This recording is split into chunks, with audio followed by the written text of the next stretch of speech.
Hello, everybody. Thank you so much for joining us here on your Friday evening, the very first Friday in October. Spooky month. Guys, it's spooky month. Oh my gosh. I'm so excited. I'm gonna calm down because this isn't about spooky month. It isn't. This is about me. This is about spooky stuff. This is about our fantastic guest, Lady Prudence.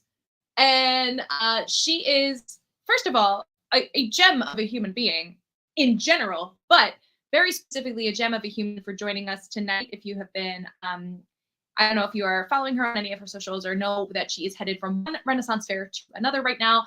And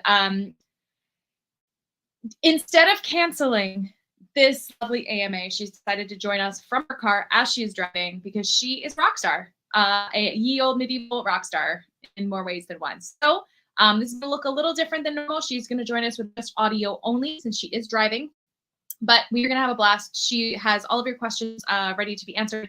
So I think it's time to just play that little intro video, and I don't know, we're just going to enjoy our Friday evening together. Here we go.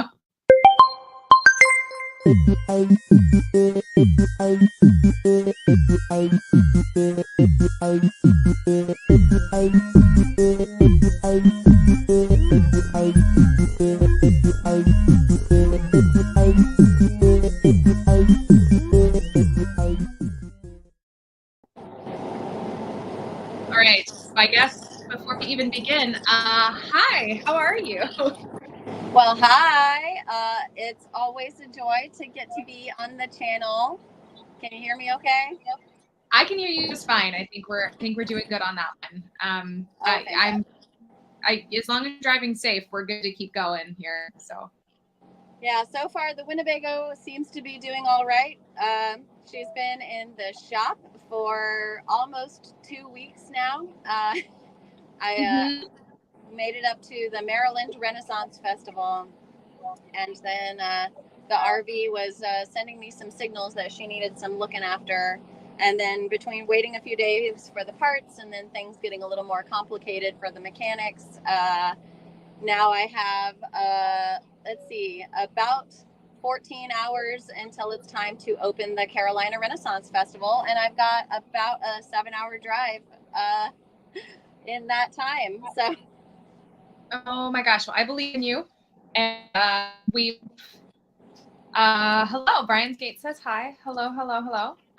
Yes. I would say that I do understand, and I've never been in your specific predicament, but I do know the feeling of like being way behind, traveling across the country, getting to a run fair, getting into a Holiday Inn or something at like 1 a.m, having to be at the call time at 8. Like it's a reality of the industry for sure. Right, so. And that pertains to some of the questions that our delightful Patreons submitted, right? And how it is what it's like behind the scenes and the life of a traveling performer. Evelyn Evermore, very specifically, the question is, what advice would you give to someone interested in pursuing a career in performance at Renaissance festivals or historic reenactment? So I think that's a great question. We're going to jump right in. Absolutely. Like there are multiple skills that one needs to have in order to make this lifestyle work. First, you have to have some kind of skill in entertainment, be it whatever skill you bring, be it spoken word or physical or some other array of silly human tricks, like having something that you can do to be entertaining is the first step. Being able to sell it to a period appropriate version of that thing that you do is a sub skill on top of that. But then no one really prepares you for how much of the lifestyle, number one, is organizing your business, like negotiating contracts and making sure that whatever compensation that you get is going to be fair and is going to be a living wage for you or make it worth your time to actually go and do the thing. and then you got to get yourself there. So whatever amount of auto maintenance or RV hijinks you have to do to make sure that that you can get to the place where you're performing, and also live comfortably while you're there, because a lot of Renaissance festivals are based on the model that the travelers who come there bring their own accommodations, whether it's tents or RVs or some combination of the above. So it's a lot more complicated than just like, I have skill, will travel, like that's only a very small part of the iceberg that makes up this lifestyle. Yeah, it is funny. I remember being asked, actually, it's so weird that this just came up this week in a different conversation. I've been asked before when I used to tour with Chase Treasure, I've been asked like, oh my gosh, what is it like touring with your best friends, wearing beautiful gowns, getting to sing for people? And I'm like, it is the best. I love it so much. But I need you to understand that that is the smallest part of my job.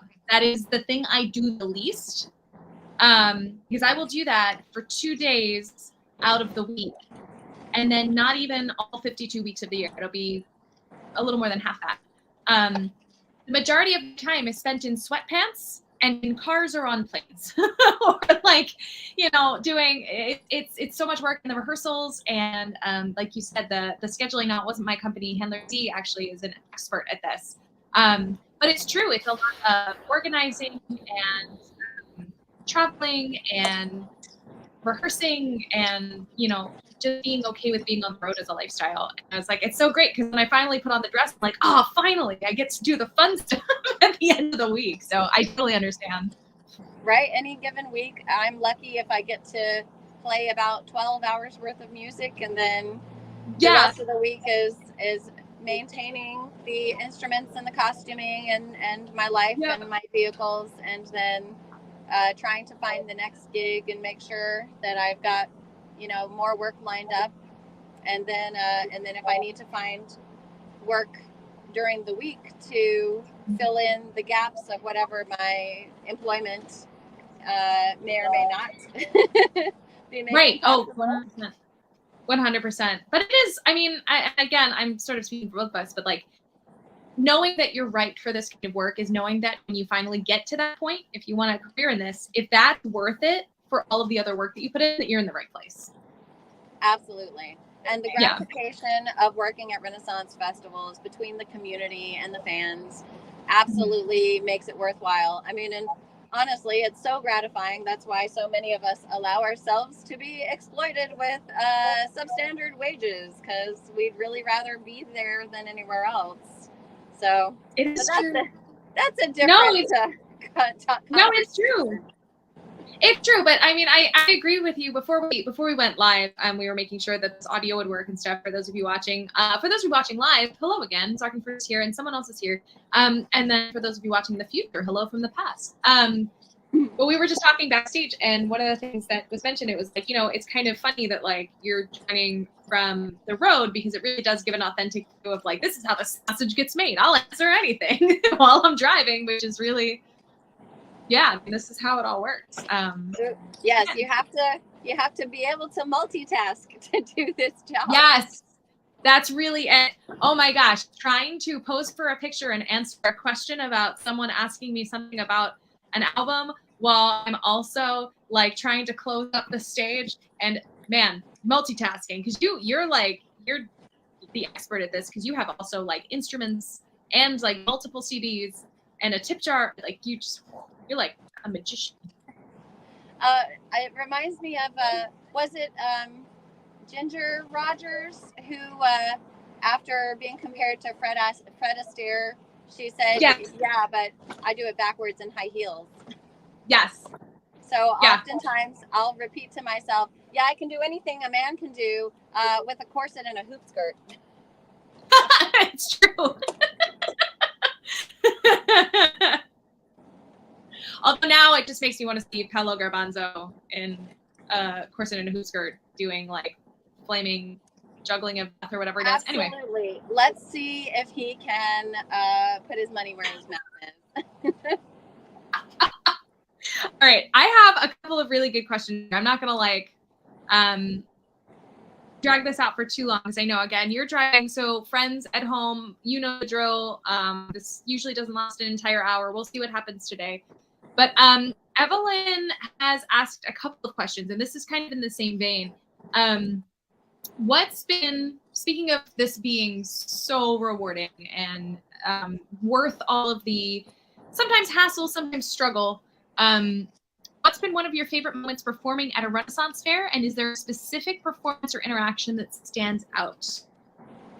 That is a great question. And like you said, it ties in so perfectly with just across the board, universally. You talk to anyone who works at a Renaissance festival, like we all, it's because of these memories and these moments that we get to have that you just can't have anywhere else.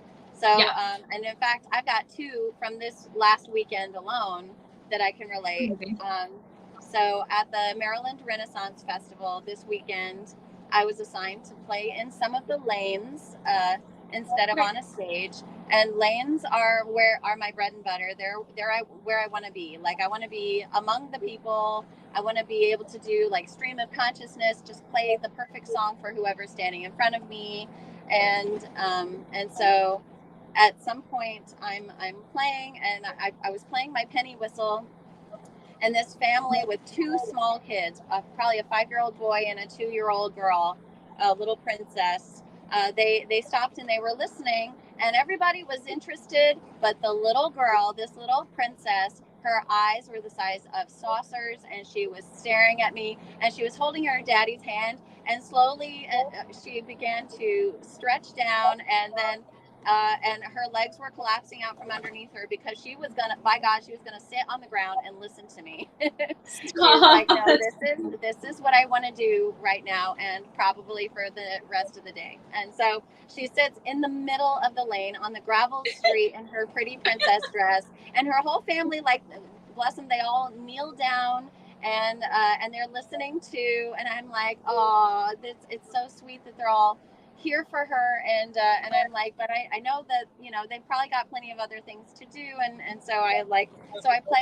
finished the sweet pretty song tune that I was playing on the whistle, and then I go right into a jig that like has a great beat to it. I'm like, surely they're all gonna stand up and dance, and then they're gonna remember this moment forever. And so but like they were just kind of stayed sitting where they were, and they listened, and I was like, wow, I mean, okay, they're not gonna get up. And so like then the little boy wanted a song about an elephant, and then I segued into the Itsy Bitsy Spider song, and this little girl sat and listened to me for probably 25 minutes. Like, she, oh my gosh, not for nothing would she budge. Like, eventually I had her sitting up on a bench with me, so at least she was out of the dirt. But like, and her parents, you know, they were so totally there for it. So it was just a beautiful moment where they were like letting her have this time with me so that she could hear the music and have this moment. And who knows if she'll remember it, but at least she got to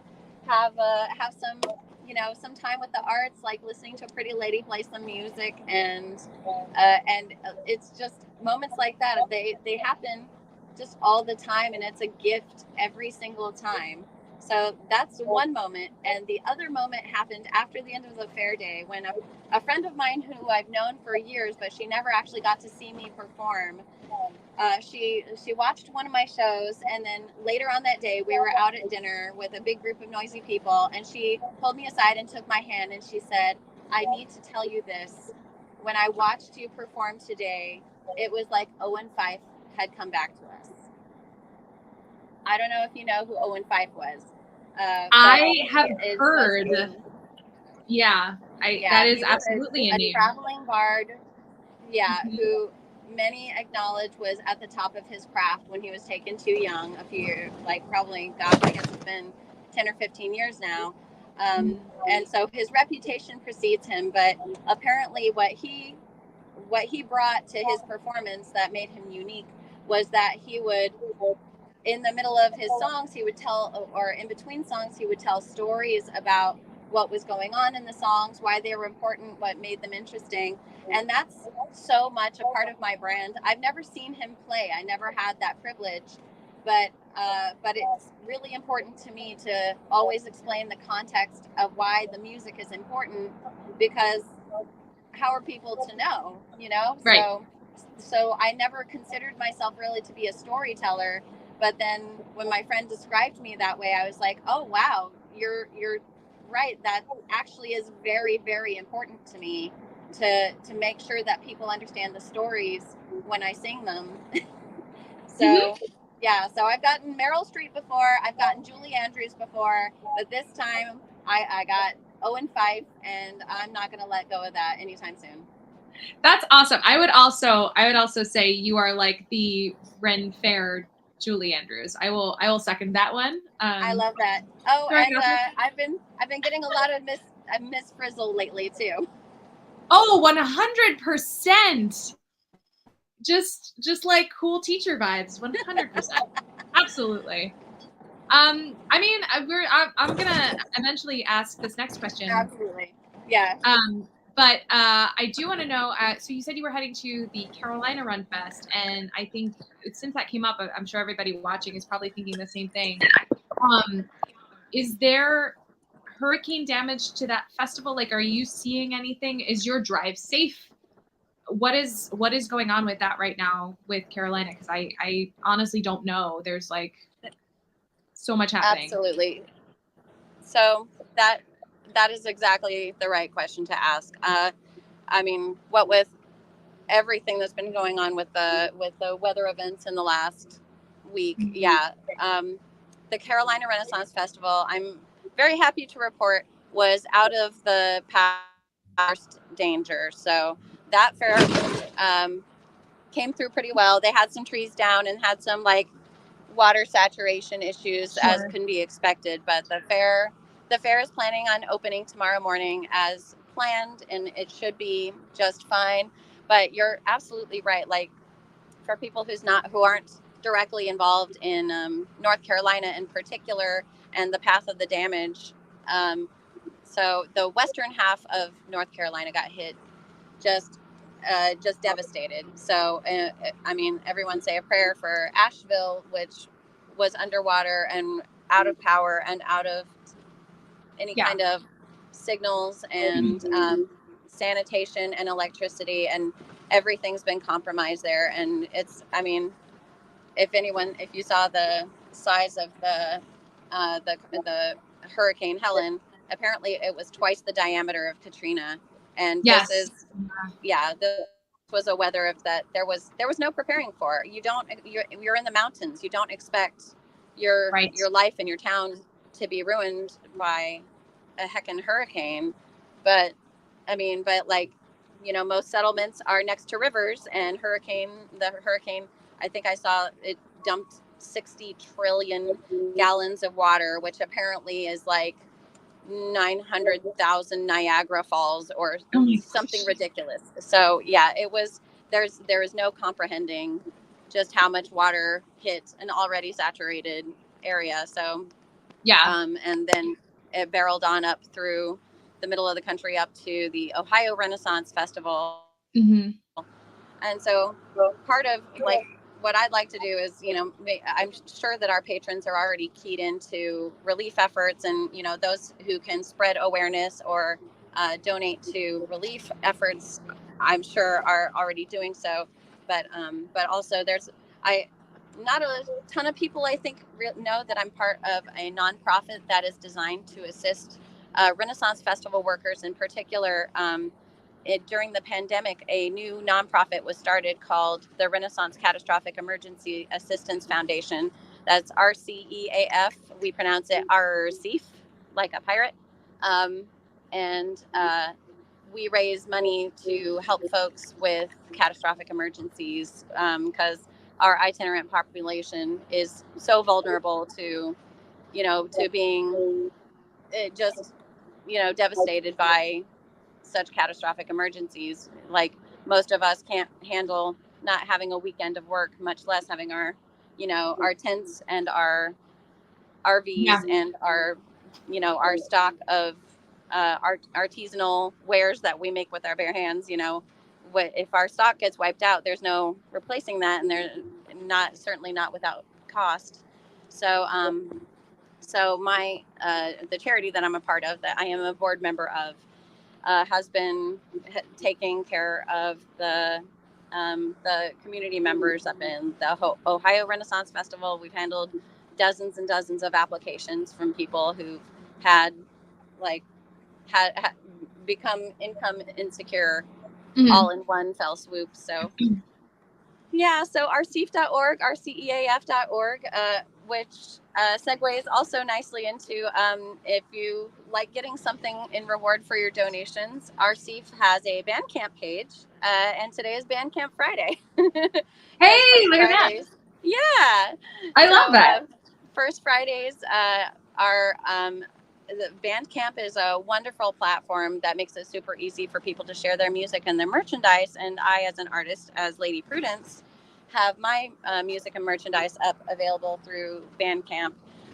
But so does I spent this last week uploading all of our swag for the charity, our CEF, up onto Bandcamp. A couple of years ago, we produced a charity album with some of your favorite artists, including Shakespeare Approves and Jeremiah Wiggins, the ambassador to the Fae, and Val Keurig and the Angels, Heroines in Disguise, and Sarah Marie Mullen, the harpist, and Misty Bernard, and just the Reelin' Rogues, and myself.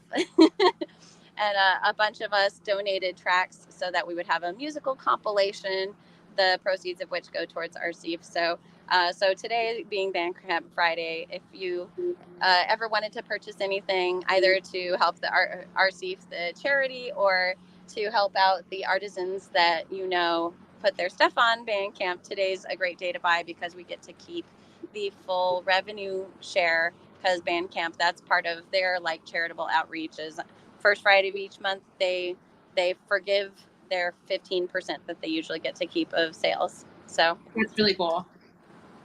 So I know a lot of our viewers, especially a lot of our Patreons, our Patreon saints have joined you for your album release and your live, but I know some people haven't, and I personally want to ask you a million questions about your album, but I think the best question is, tell me about your new album. Absolutely. So actually, the first thing about it is that it was twins. Actually, it's two albums because I'm crazy. Because when I started the process of recording the album in April, and I looked at the song list that I'd been keeping for a few years, because my last album came out in 2017.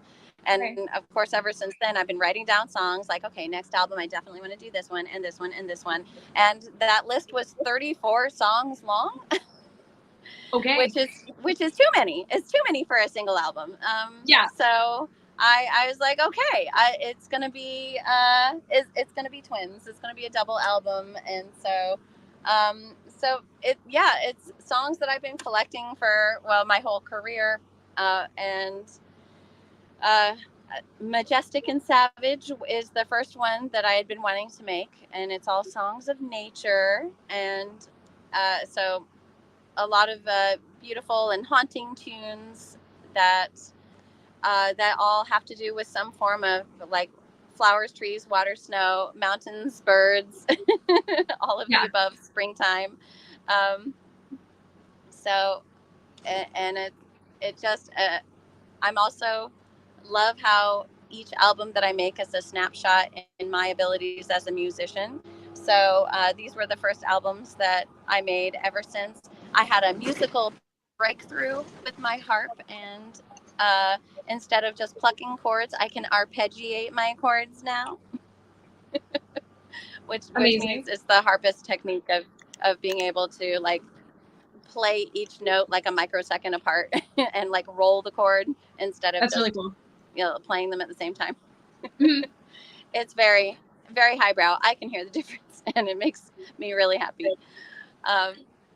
So the second album that I just couldn't not make is songs all about how much I just have to keep adventuring and roaming, and so it's called Wanderlust. and it's all these songs about travel and moving the heart and the feet.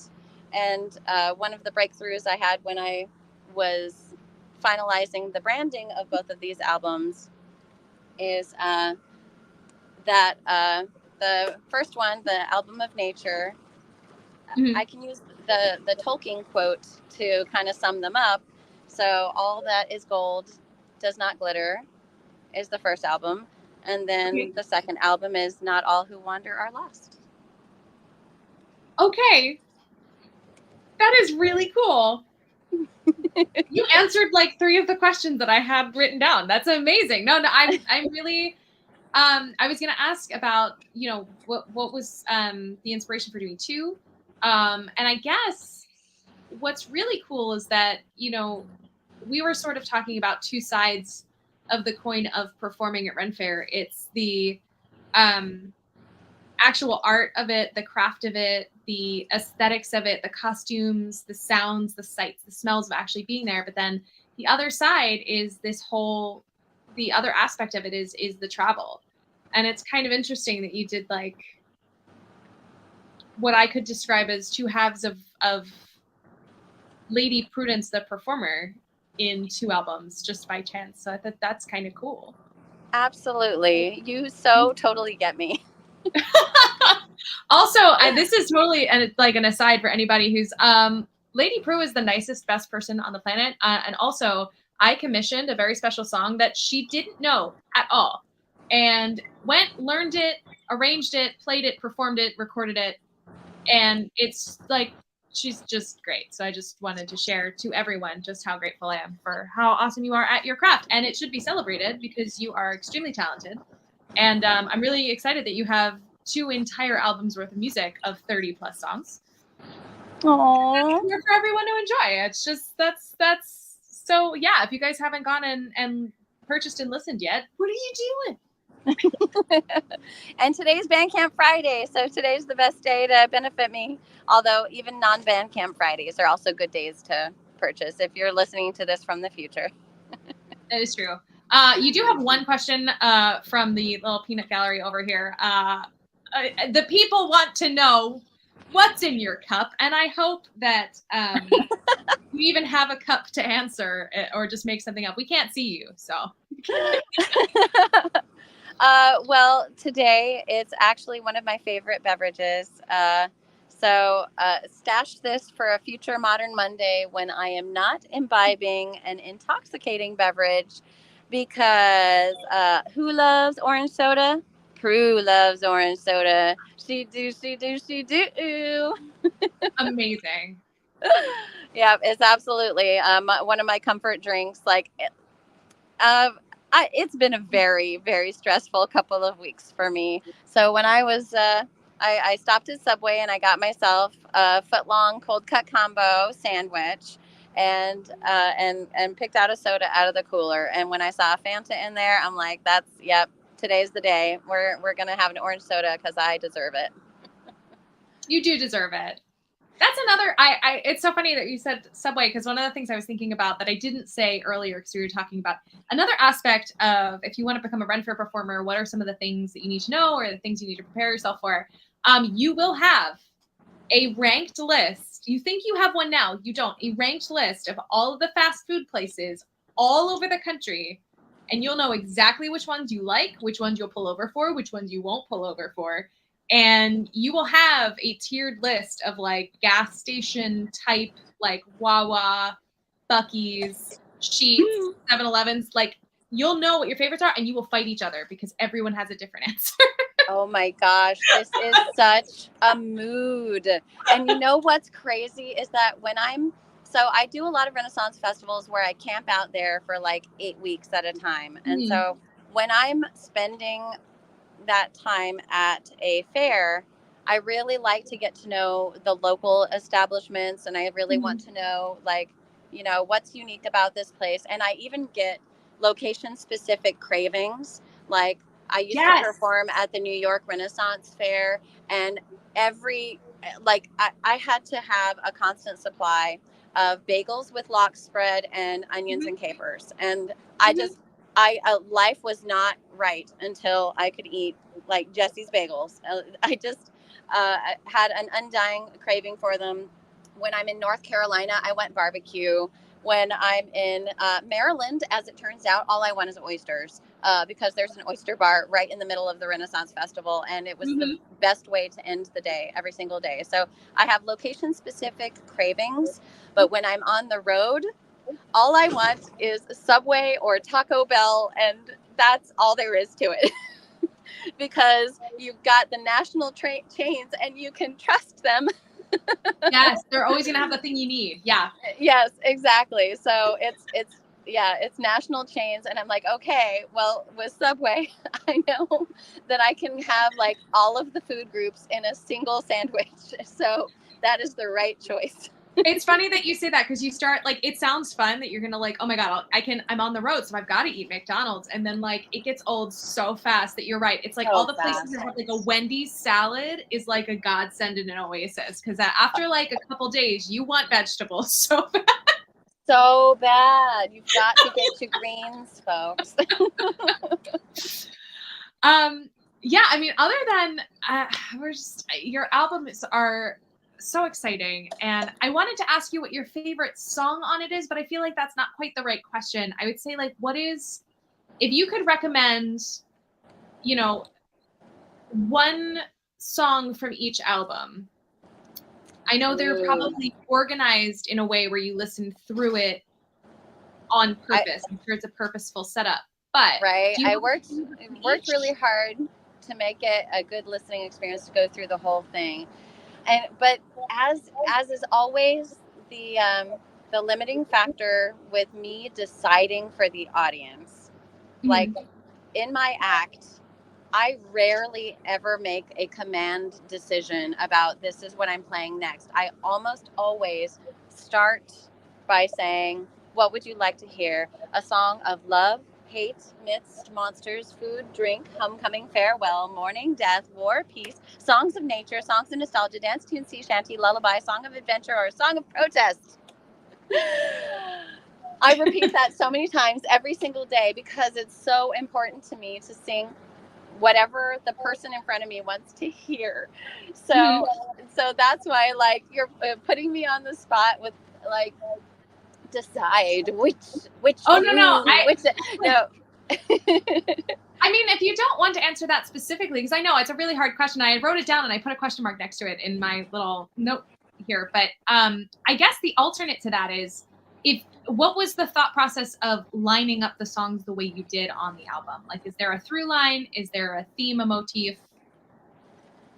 It does kind of go with a mood shift as you go through, especially with Wanderlust. So there were some songs that they just kind of have to go next to each other, and I usually do the same thing in performance. So particularly in Wanderlust, I do The Ways of Man, which is a song by Gordon Bach from the perspective of someone who gets left behind while their lover, a fisherman, goes out to the deep sea for possibly months at a time, and you never really know what's going on while they're gone. So it's just a whole series of verses that go from resigned to depressed to hopeful to nostalgic and to angry, and then kind of back to sort of numbly resigned, as you can imagine someone who's waiting for weeks or months on the ships to return, knowing that one of the climactic lines is, Lord, I know the day will come when one less ship comes slogging home. I don't mind knowing that he'll be gone, but I can't spend my whole life praying. And it's cuts so deep, and it's so good.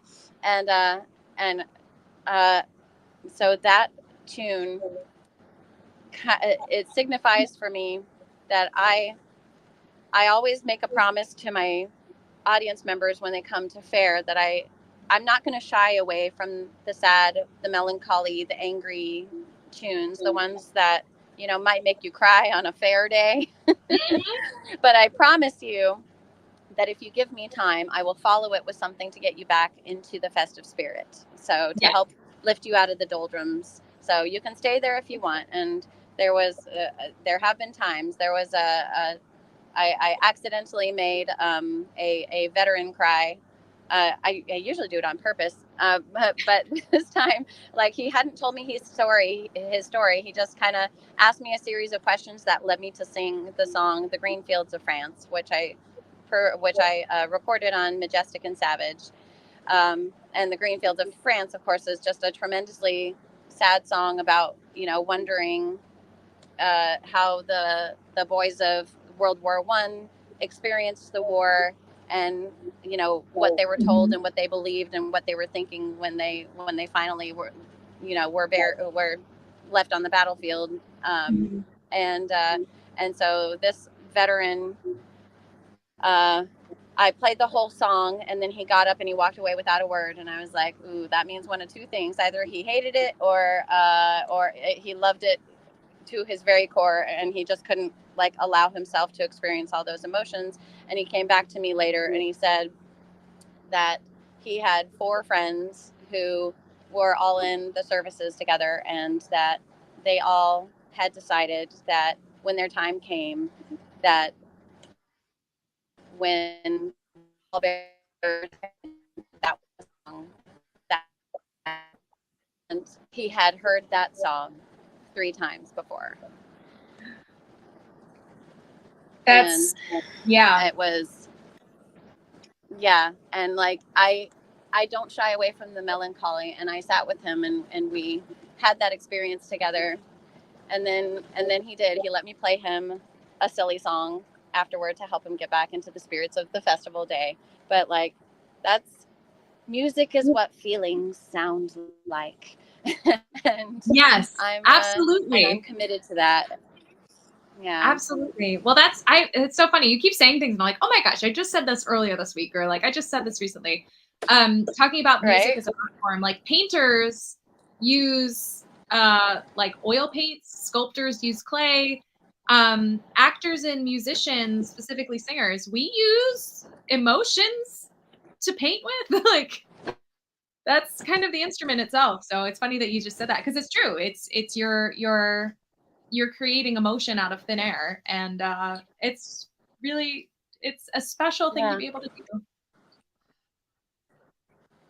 Yeah. So on the album, after the song that I described, "The Ways of Man," whenever I play it live, I always say, all right, folks, you've got a choice. Is he coming back as fast as he can, or did she find comfort in the arms of another? So are we going to go sentimental with it, or are we going to go saucy with it? And but I already recorded that second song on my duet albums, "The Voices of Virtue," songs of only the highest moral turpitude. So twiddles can be found there if you want to hear what it's like when women find their comfort in the arms of another, when their men have gone a sailing. But so on this album, that meant that we went with the sentimental choose your own adventure ending. And and I sang the tune "Pull Boys Pull," which was written by Jerry Berry and Jim Hancock himself, about what the sailors are experiencing when they finally get to turn the boat back towards home and return to the place that they love. So so I bring it back to a sentimental place. She gets to have a happy ending. I love it. I love that. See, that's pretty cool. Yeah. I like the way that you phrased the "choose your own adventure" outcome. Yes, exactly. Yeah, I know. I think that phrase is trademarked or something. So I know we try to hesitate to use it, but decide your endangerment. Just yeah.